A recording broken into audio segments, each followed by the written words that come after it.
Jalan kayak gini, contohnya jalan depan tuh udah setiap hari rob. Dan ada airnya terus. Orang mau makan pun nggak mungkin lah. Memang kecil itu. Kalau airnya kayak gini terus, ya kemudian bisa lumpuh lah. Mana ada orang yang mau makan kalau lewat banjir terus. Gimana Mas, susah. Mau ke pasar aja saya sebagai penjual dulu Mas. Lewat aja jalan kecil, macet. Ini jalan ini kebak air, kebak itu ya, sama macet kayak.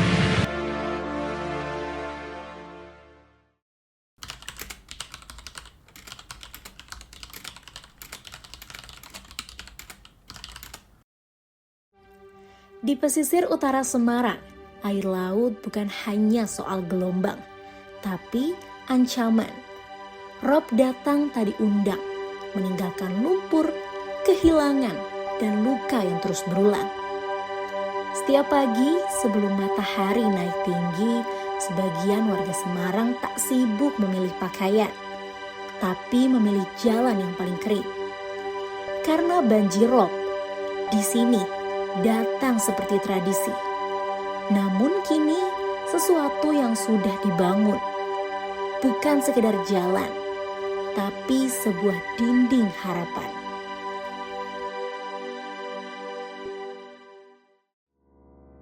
Inilah proyek Tol Semarang Demak Seksi 1. Sepanjang 10,64 km, jalan ini tak hanya menghubungkan kota dan kabupaten. Ia juga berdiri tegak sebagai tanggul laut, memeluk garis pantai yang dulu rapuh. Di antara mesin dan beton, ada tangan-tangan sabar yang bekerja dengan ritme bumi. Mereka disebut penyulam bambu. Ya, para pekerja lokal yang hari ini punya dua alasan untuk tersenyum. Upah yang membawa nasi dan pekerjaan yang membawa harapan.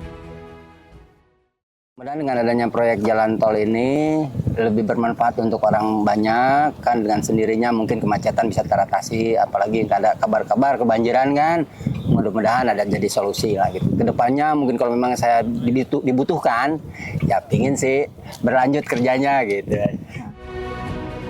9 juta batang bambu, tanaman sederhana yang kini jadi fondasi peradaban.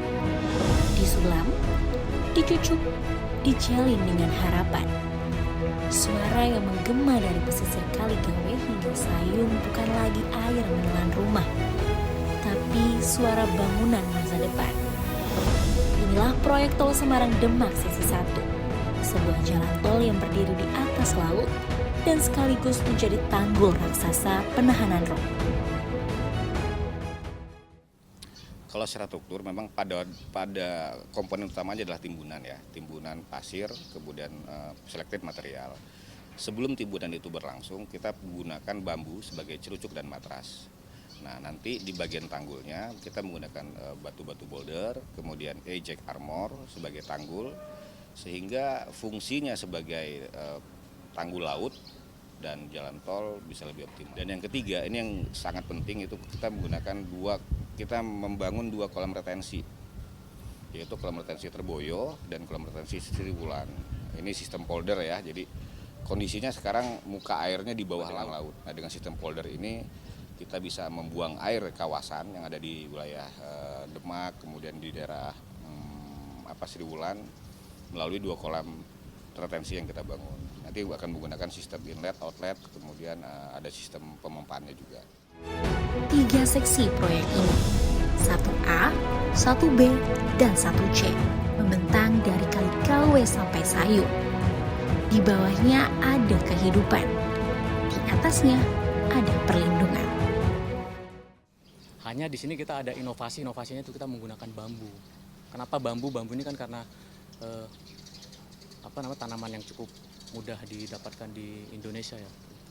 Terus yang kedua, dengan menggunakan bambu ini kita bisa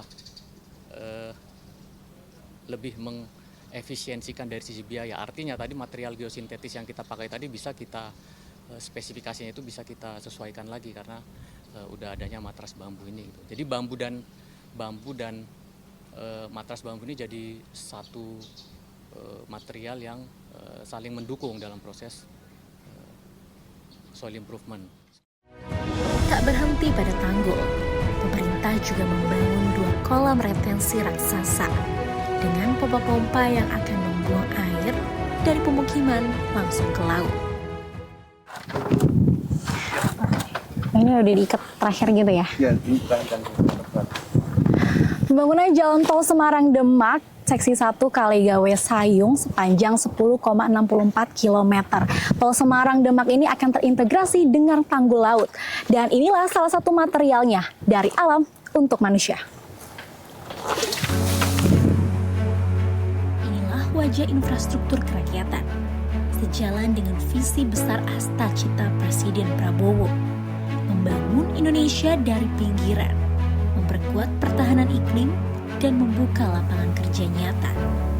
Sebab di balik setiap jalan yang dibangun, ada mimpi yang ingin selamat, ada kehidupan yang ingin dilindungi.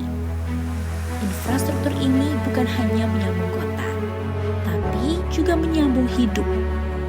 Satu sulaman bambu, satu langkah keluar dari genangan, dan satu proyek besar demi masa depan yang